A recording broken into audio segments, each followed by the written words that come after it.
ఏలూరు జిల్లా మేజాపురం గ్రామానికి చెందిన సందీప్ అనే వ్యక్తి తనను మోసం చేశారని ఏలూరు జిల్లా నూజివేడు మండలం గొల్లపల్లి గ్రామానికి చెందిన ఒక మహిళ ఆవేదన వ్యక్తం చేశారు. ఏలూరు జిల్లా మీర్జాపురం గ్రామానికి చెందిన సందీప్ అనే వ్యక్తి నన్ను మోసం చేశాడంటూ మహిళ ఆవేదన. నూజివేడు మండలం గొల్లపల్లి గ్రామంలో ఓ మహిళ ఆవేదన. మీర్జాపురం గ్రామానికి చెందిన సందీప్ అనే వ్యక్తి తనని హింసిస్తున్నాడని, పెళ్లి చేసుకుని మోసం చేశాడని ఆ బాధితురాలు కన్నీరు పెట్టుకున్న వైనం.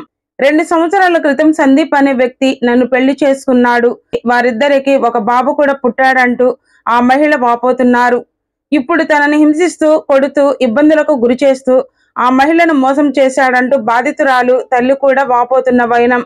సీఎం చంద్రబాబు నాయుడు అలాగే ఉప ముఖ్యమంత్రి పవన్ కళ్యాణ్ నాకు న్యాయం చేయాలంటూ బాధితురాలు నందిని కన్నీరు పెట్టుకున్న వైనం. ఏలూరు జిల్లా నూజివేడు మండలం. నేను ఇక్కడ గొల్లపల్లిలో ఉంటున్నాను. మెట్ట సందీప్ కుమార్ అనే ఒక అబ్బాయి నన్ను ప్రేమిస్తున్నానని చెప్పి నన్ను మోసం చేసి పెళ్లి చేసుకున్నాడు. పెళ్లి చేసుకున్నాక ఒక పిల్లాడు పుట్టాడు. పుట్టినాక రోజు తాగేసి గొడవ చేస్తే ఇష్టం వచ్చినట్టు కొట్టడం, నువ్వు ఎవరితోనైనా ఉండి లేకపోతే ఏదైనా చేయి, డబ్బులు ఇవ్వు, ఇలా మాట్లాడు హింసించేవాడు. ఇష్టం వచ్చినట్టు చేసేవాడు. ఏ ఊరమ్మా అబ్బాయిది? మేజాపురం అండి. ఎన్ని సంవత్సరాల నుంచి పరిచయం? 2 సంవత్సరాల నుండి. నాకు ఆల్రెడీ పెళ్ళి అయింది. పెళ్ళి అయినా సరే నేను చూసుకుంటాను, నేను చేసుకుంటాను నమ్మించి మళ్ళీ పెళ్లి చేసుకున్నాడు. వాళ్ళ ఇంటికి వెళ్తుంటే మాకు సంబంధం లేదు, మీరు వెళ్ళి చేసి పెట్టుకోండి అన్నారు. నా బతుకు అన్యాయం అయిపోయింది. మొన్న డాక్రా డబ్బులు వాడేసేసాడు. ఎంతమ్మా?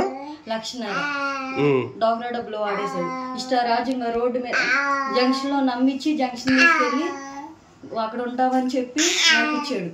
నమ్మించి డాక్టర్ డబ్బులు వాడేసి ఇష్టరాజ్యం రోజు తాగొచ్చి, నాకు ఒక పిల్లోడు ఉన్నాడు అంతకుముందు, వాడిని కొడతాం ఇష్టం వచ్చినట్టు. అదేమంటే ఆడికి భయం లేదంటారు, పిలిస్తే రావట్లేదని కొట్టడం, అసలు ఇష్టం వచ్చినట్టు చేసేస్తున్నాడు. అదేమంటే వదిలేసి వెళ్ళిపోమంటున్నాడు. వదిలేసి వెళ్ళిపోతామన్నా మళ్ళీ తాళాలు వేసేసి తలుపులు వేసేసి ఇంట్లో పెట్టి హింసిచ్చేస్తున్నాడు. అసలు ఇష్టాచారంగా అలా. అదేమంటే వాళ్ళ అమ్మల్ని అడిగితే వీళ్ళు కేసు పెట్టుకోండి అని అడుగుతున్నారు. మాకేం చేయాలో తెలియట్లేదు. అసలుకి నా బతుకు అన్యాయం అయిపోయింది, నాశనం అయిపోయింది. అసలు ఏం చేయాలో అసలు ఇప్పుడు అర్థం కావట్లేదు. అదేమంటే నీకు చేతనని పని చేసుకుని నువ్వేం పిక్కుంటావు పిక్కొని అడుగుతావు. నాశనం అయిపోయింది. జీవితం అయిపోయింది కాక మా ఇంట్లో అంతకుముందు అయిపోయి పరిచయం అవ్వకముందు నేను పనికి వెళ్ళేదాన్ని, డబ్బులు తెచ్చి అవి దాచుకున్నాను.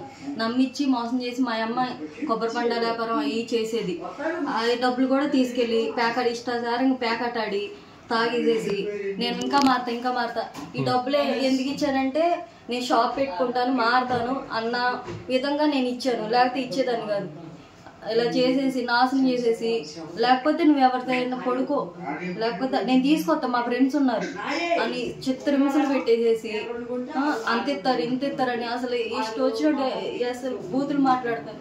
నా జీవితం నాశనం అయిపోయింది. కాబట్టి సీఎం గారు, పవన్ కళ్యాణ్ గారు, మీరు ఎవరైనా నా జీవితాన్ని కాపాడండి, లేకపోతే నేను చచ్చిపోతాను. ఇదే నా బుద్ధి, నా పిల్లలన్నీ ఏమైపోతారు.